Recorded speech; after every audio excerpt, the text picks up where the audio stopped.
Okay, what's up, everybody? Good morning. Welcome to a Tuesday edition of Morning Scone presented by Brock, the Baton Rouge Orthopedic Clinic, Parish Construction and Roofing. If you need an orthopedist, you go to Brock. You need a roof, you give us a shout at Parish. Remember, parishbuilt.com. Info scrolling at the bottom. Remember, Brock, Rock and Wine coming up Saturday, July 27th inside of Tiger Stadium. Get your tickets at brortho.com, brortho.com with what should be an awesome night in Tiger Stadium of live music, great food, wine, and some good fellowship. Eric and I are very much looking forward to being there and seeing a lot of you there as well. And as always, Restored Motions and restoredmotions.com. Okay, y'all, we'll say some good mornings here in a bit. I'm going to do a 30-minute show today, hard stop at 8 o'clock. And hope everybody has an awesome Tuesday. SEC football media days. They've announced the attendees. So we know that Garrett Nussmeier, Harold Perkins, Mason Taylor will represent LSU. Honest question, and I asked this yesterday on AFR, also on today's episode of Locked on LSU. So I'll ask you here because you all are a good judge for me. Do you really care who goes to media days? I think sometimes the media cares more about some things because it directly impacts us in the way we work and things. For example, like the media, the members of the media, the credentialed members of the media who attend media days, where media days was held became a very big point of contention. Would they keep it in Hoover? Would they move it around? Atlanta? Was Atlanta convenient? All that sort of stuff. Nashville last year, now Dallas this year. I genuinely don't believe that any fan cares where media days is, except for the nerds from Alabama that want to go crowd a hotel lobby and get autographs from Nick Saban. Well, he's not even there anymore. But you understand my point. Like, I don't think the fans care where media days is. I'm curious if you care who attends, because I do very much. Because our ability to provide great content really centers around the coaches and the student athletes being there, being forthcoming with their answers, being interesting. And it's a two-way street. We have to be well prepared and ask good questions and all that sort of stuff. But like, for example, Texas A&M is not bringing Connor Wegman and Tennessee is not bringing Nico Amaliava.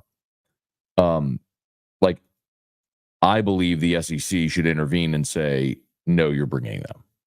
Because why are you bringing all the media from around the conference, asking them to pay for flights and hotels and all this stuff to come cover this event for 4 days if you're not even going to bring the most interesting people in the league?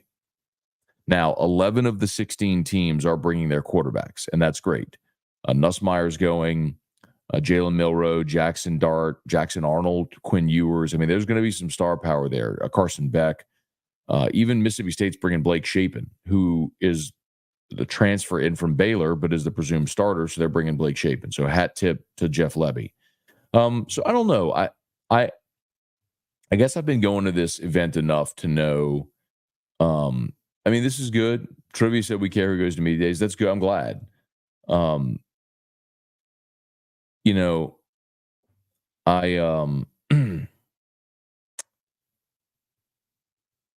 just want to make sure I'm always talking about the things that you all want to talk about and care about.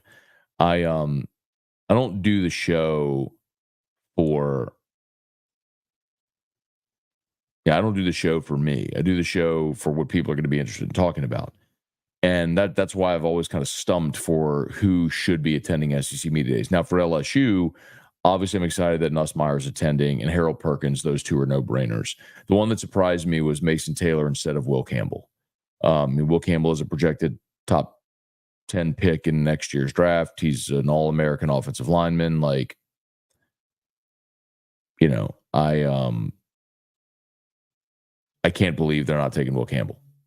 That was stunning to me. I think Mason Taylor will do great. I mean, I think he's interesting.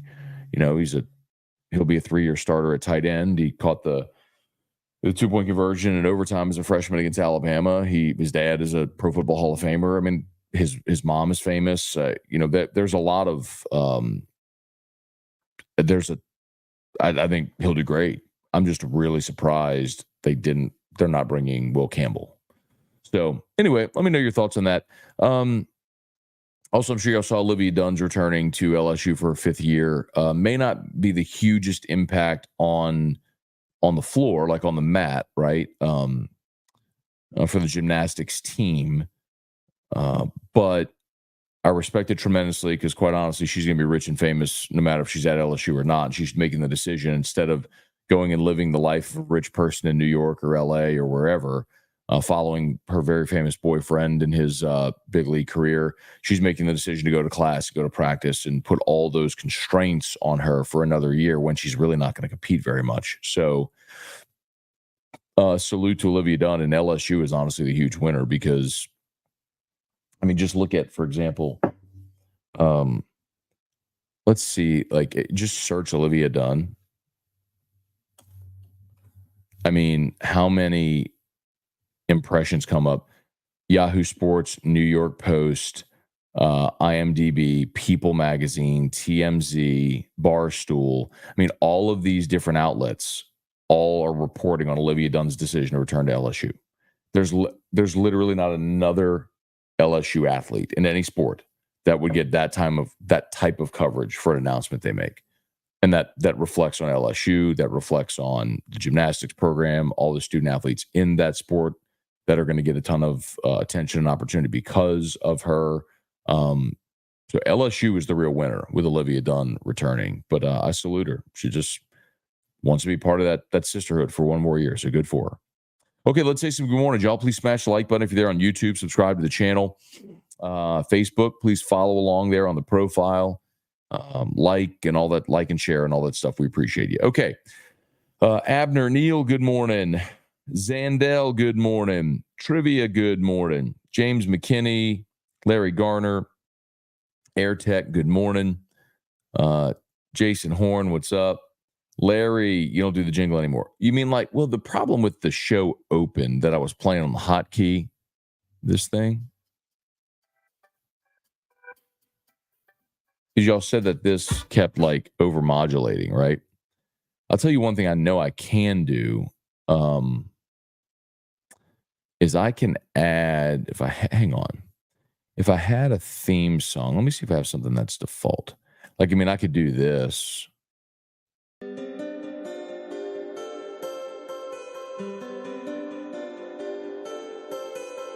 This. No. Maybe this could be my theme song. And off we go. Welcome aboard. Glad you're with us. Tuesday edition of Morning Scone. Presented by Brock. I'm going to have to play that. You know, anyway. I could play this. Parish Construction and Roofing. At Parish, we've got you covered. From the top of your roof, all the way down. Parish Construction and Roofing. Parish built. Parish built. Parish built. From your hometown. ParishBuilt.com. A lot of rain last night. Woke up, went for a workout this morning, and tons of rain last night. So if you had roof issues, think you might have roof issues, let us come give you that free no obligation roofing inspection. ParishBuilt.com. Larry Williams, Brad David, good morning. Duval, good morning from Powerless Houston. Man, hope y'all did okay through the storm. Heard from a lot of people who lost power, have already got it back. So sincerely hope you came through everything okay, man. Hey, Brett, good morning. Gary, good morning. Kelly Gross, what's going on? Brant, morning. You think in the SEC you have to get no less than 10 wins to make the college football playoff? Yes. Now, I could see a world, Brant, where, and this would be a one-off, especially very hard because there's no divisions anymore. But I could see a world where, let's say you lose, let's say LSU this year. Let's say LSU loses the opener to SC, so a non-conference game. They go 6-2 in the league, and by virtue of tiebreakers, et cetera, that gets you into the SEC championship game. You win the SEC championship game at 9-3. Well, as the SEC champion, you get an auto bid. Now, I know that's not what you're asking. You're asking for at-large spots. I don't think you're going to see a world where a 9-3 team gets an at-large berth. Not in a 12-team playoff where you have 5 spots guaranteed and only 7 at-large. Because I think you're going to have teams that are 12-0, 11-1, 10-2 that are going to gobble up those spots. And I don't even care what league you're in. I think 10-2 or 9-3 in the SEC isn't going to get you there. Okay. Hey, Jesse Brown, good morning. Jim Arsenault, good morning. Kedrick Washington, good morning. AirTech, I love media days. It benefits all. Look, I love going too. It's a whirlwind. I know it sounds this. I'm not complaining. I promise. It's a hard week of work for Radio Row because nothing is guaranteed. Like if I were a member of the print media, I go into the big main room and literally every coach and every student athlete comes to me. They all come in that room. On Radio Row, you eat what you kill. Every piece of content, every interview you get, you have to go hustle it. So it is a lot of work on Radio Row those 4 days. But, it's a lot of fun. It's cool to be able to talk football for 4 days in July. To just binge on football content. It's a great sort of point where you realize, oh man, we're close. So I like it a lot.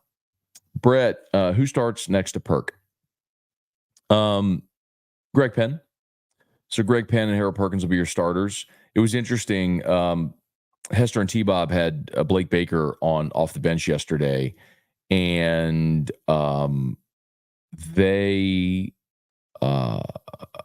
you asked Blake Baker about linebacker, and he unsolicited brought up West Weeks as a guy nobody's talking about. So you got a new coach, a new scheme, and it's his prerogative to play who he wants, and he may rotate those guys, and certainly those 4 with Penn, Perkins, and the Weeks brothers a little more liberally, so they all get reps. So it'd be interesting to see. Trivia said, I think the locations should change annually between the SEC states. So Trivia, what it sounds like they're going to do is it's going to be SC football championship is in Atlanta. The basketball tournament's in Nashville. It sounds like what they're going to do is a 3-city rotation with Atlanta, Nashville, and Dallas. I think that's what's going to happen. Atlanta, Nashville, Dallas is how they're going to rotate it. And I guess that's kind of fair. So you're East, Central, and West, part of the SEC. I would love for it to go to New Orleans. Selfishly, I mean, be super easy right down the road if it was in New Orleans. But I mean, I've often said I thought the SEC football championship game should alternate Atlanta, New Orleans, so East, West, year to year. But they've got the setup done in Atlanta, and it's been there for so long now. They're just, they're not going to move it. So, but yeah, it looks like those 3. That's the word, is that it's going to rotate among those 3. Jesse, we're ready for football and start for content when ESPN is showing cliff diving. Greg Duga, good morning, my dudes. Brad David, always liked media days when Spurrier would speak. He always would give great sound bites and not coach speak. Spurrier did that every time there was a mic in front of his face. Les Miles always had his filibuster, where he would talk about Kathy and the kids and what they did all summer, and would chew up as much time as he could in the main room so he didn't have to answer any questions. Mike Leach was always great. RIP. He'd walk up and say, not much for speeches, so many questions. I mean, he always had the shortest opening statement. It was great. Let's see. Green Z, is Ianson still on campus? Or you hear anything about us getting him, or is he going to take more visits? Not sure if he's taking more visits. And I was told that he was visiting this past weekend. So let me confirm on that and see what I can get. But that's Anthony Ianson, for those that missed it. Righty from UCSD, California, San Diego. 95, 97 from the right side. Collegiate Team USA member, top 100 prospect for next year's draft. And they had him on campus this past weekend. Matt Shuffle. Yeah, Jason. Craig Dugas, soft jazz intro would be soothing for Morning Scone. I think there was one in there, wasn't there? Let's see. No. Daydreaming. Let's see. This one's called Feeding the Ducks.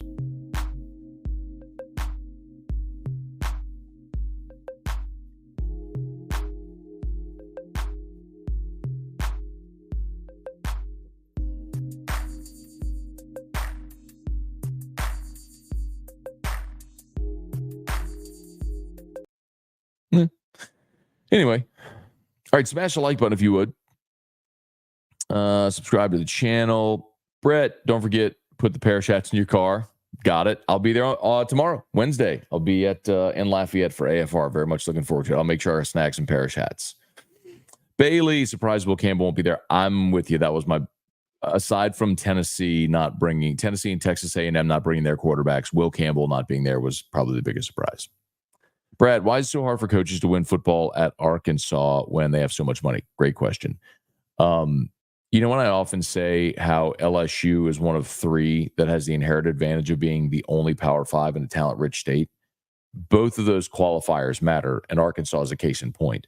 So Arkansas is the only Power Five in their state, and they got a lot of money. Walmart, Tyson Chicken, Jerry Jones, they got billionaire money, but they're not in a talent-rich state. And that's their big problem. There's no talent in the state of Arkansas.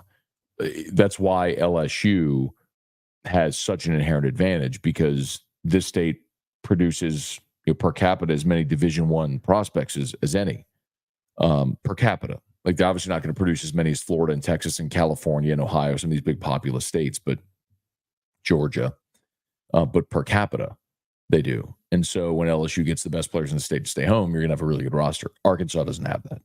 Now, I thought in an NIL era, Arkansas, with their deep pockets, would be able to be more competitive, and they just haven't shown the ability to do it so far, which is really strange.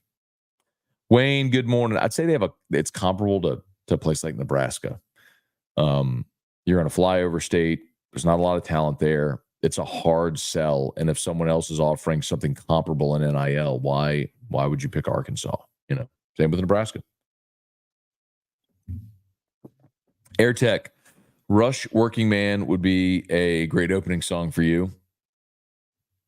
I get it, Working Man, but there's also a little bit of an aside there that many people here know that I am not a fan of Rush.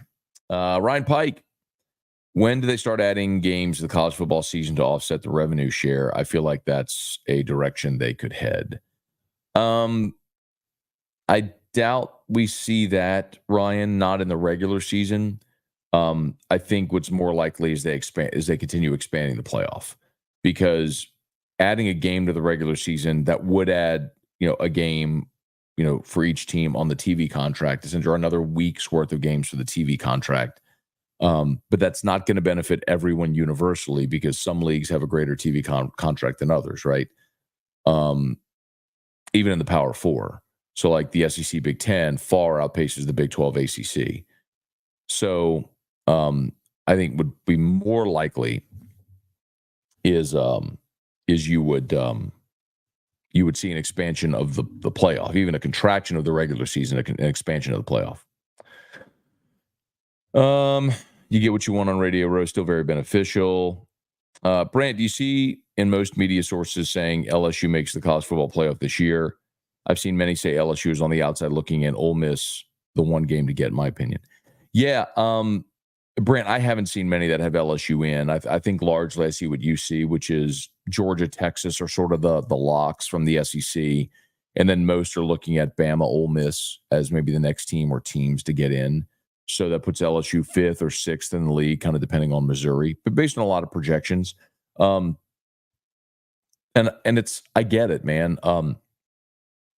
Think of it this way. If you're on the outside looking in and you look at a team that went 9-3 because they had this amazing offense, and the Heisman winner is gone, 2 first-round picks at receivers gone, the offensive coordinator is gone, and your defense was absolutely poo-poo a year ago, why would you think that's a playoff team?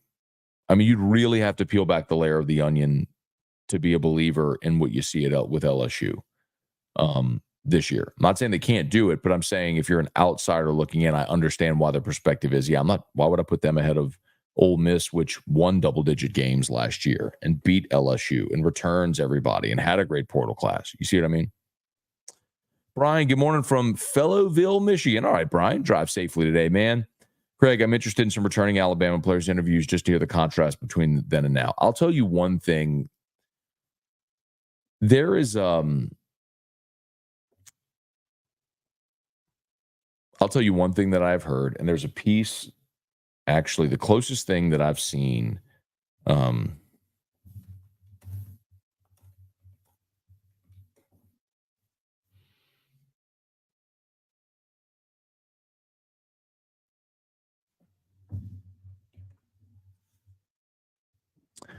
One of the things I've heard out of Alabama is how much different it is now with Kalen DeBoer. How friendly it is and how much easier it is. And I'm here to tell you, man, Nick Saban's attention to detail, his level of give a darn about every minute detail, how everyone in that organization reported to him, that's why he's the greatest. And when someone comes in and does something differently, it's not to say that they can't do well and can't have success and that different can't have its benefits, but it is to say the reason they won 6 national titles in 12 years is because of the way Nick Saban did things. And when you let your foot off the gas, even slightly, in this league, I think they're in for a rude awakening. Y'all know I've said it plenty. So we'll see how it plays. Again, I'm not telling you they're going to be bad. They got too much talent to be bad. But I don't think that's a national championship team. That's a team that, my God, I mean, they needed one of the most improbable plays in the history of the Iron Bowl to get past Auburn last year. Otherwise, they're not even in the playoff. They're not in the SEC championship game. Lisa Drago, what's going on? Or Drago, like Brett Drago. Jamie Verrett, is Caroline Fenton coming back to Locked on LSU? She is not. So I hosted Locked on LSU, started that podcast back in 2018. So I hosted it from 2018 to 2014, or excuse me, 2018 to 2022, 4 years. I stepped aside in 2022, handed it off to Caroline. She's hosted it the last 2 years. She just got a job. She took a job with Yahoo Sports, producing content, mostly college football content for Yahoo Sports, which is a great opportunity for her. And in so doing, she had to step away from Locked On contractually. So it was open. They came back to me, asked if I was interested in taking over the podcast again, and I was. So timing worked out. So no. So Caroline's off to Yahoo Sports, and I'm hosting Locked On now again. Matt Blavidal, play the Shane McMahon intro music. That's Gordy's theme. Here comes the money. Hunter Broadhead, I think Florida would get in the 9 wins with that schedule. Oh, would get in with 9 wins with that schedule. I hear you. Like if they went 9-3. Look, Hunter, their schedule's brutal, but 3 losses is still going to be 3 losses. And I don't know that you're going to be able to overcome that with teams that have lost fewer. Power 5 teams, even teams in your league that have lost fewer. Like if LSU goes 10-2 and Florida goes 9-3, I got news for you, Coach. If Florida's in over LSU, people here are going to burn stuff down. Wendell Norman, Air Tech, how about Fly Like an Eagle? I'm going to try to stay away from licensed music because I don't want to get banned. David, I hit the like button with all the Tigers and the pros. It seems this will start paying off for LSU NIL. I mean, I guess you're assuming if the Tigers that are in the pros, contribute, but I don't really see that at large scales. I mean, you see some. I mean, Tyrann Mathieu has been very generous. Aaron Hill years ago donated a lot of money. I think Aaron Nola has donated as well, but I don't think you see former athletes giving large sums of money for NIL. I don't think that's what you see. Brandon Tilley, morning, Scone. Happy belated. Hope it was a good one. Thank you, Brandon. Appreciate it, man. Had a great day. Tim, good morning. Melody, good morning. On to the dreaded drive into Baton Rouge. Buckle up, drive safe, man. We're here, and when we're done here, you can flip over to OTB if you want. Gary, try not to work too hard listening to the music. Might pull a muscle. Rocky, good morning. Solar Flares, what's going on? Good morning, y'all. Please smash that like button if you would. Subscribe to the channel, Facebook, like the Matt Moscota page, share the post. Hey, Cliff, what's going on, man? Brant Roban, is Saban still heavily involved with Alabama football and how things are run? No. He has an office, but as I understand it, it's mostly golf and time at the lake, and he's trying not to be there every day. I'm close with a few people that are in the inner workings of Alabama football and Alabama athletics. And so I have no firsthand experience. Like, I haven't been there physically, me personally, to see what it's like, but I have had conversations with people who have firsthand experience, and they all kind of tell a familiar story. And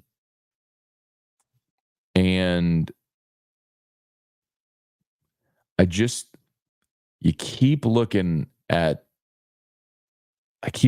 it and the changes that they've made. And man, when Saban was, I don't want to say, dictatorial or tyrannical, but I mean, the expectation, the level of perfection, that every detail matters, all his process, all of that for Nick. I mean, that's why they were what they were for so long. Man, and you let up slightly on that. You let up slightly in your workouts. You let up slightly in your film study. You let up slightly in your preparation. And all of that starts to compound. And all of a sudden, that 4th and 31 you get against Auburn, you lose that game. That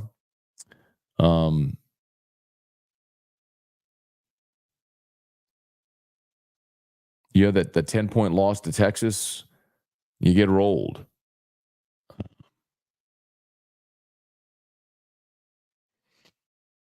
The dogfight that you're in with Arkansas there, where they're a stop away from having a chance to go win the game.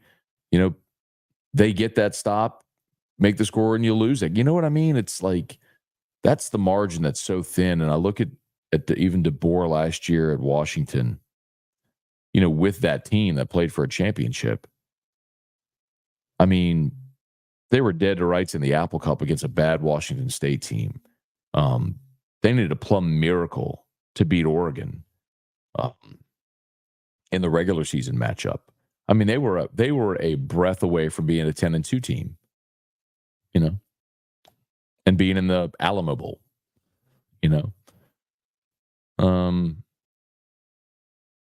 So I may be dead wrong, y'all. Kalen DeBoer may go in there, hair on fire, new voice, new vision, breath of fresh air, and may just lead that thing, and they may just go bonkers and go undefeated and win the Natty this year. I just don't think I see that. Like, even when I hear the media talk about, oh, it's so much better, he gives us access and he's a nice guy, and I'm like, you didn't care that Saban didn't give you access and wasn't warm and fuzzy when you were covering a team that won 6 national titles in 12 years. You really going to care about access? I mean, look, that's the Ed Ogeron story. I mean, one of the first things Ed did was he opened up practice and gave the media access and did all these interviews, and well, people loved Ed.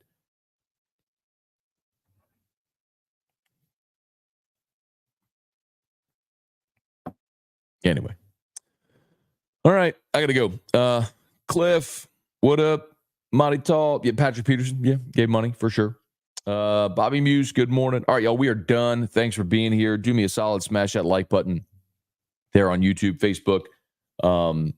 Please like the page, share the post, all that stuff. And as always, Brock Rock and Wine. If you haven't gotten your tickets yet, make sure you do it. brortho.com, brortho.com. Be a really fun night in Tiger Stadium. If nothing else, just an opportunity to go into the South, put on some nice clothes, go to the South Stadium Club at Tiger Stadium, eat some food, drink some wine, listen to some live music. I'll be there, bid on some auction items. Just have a fun night, man. We're looking forward to seeing y'all there for Brock Rock and Wine, Saturday, July 27th. Okay, y'all have an awesome, awesome day. We'll see you.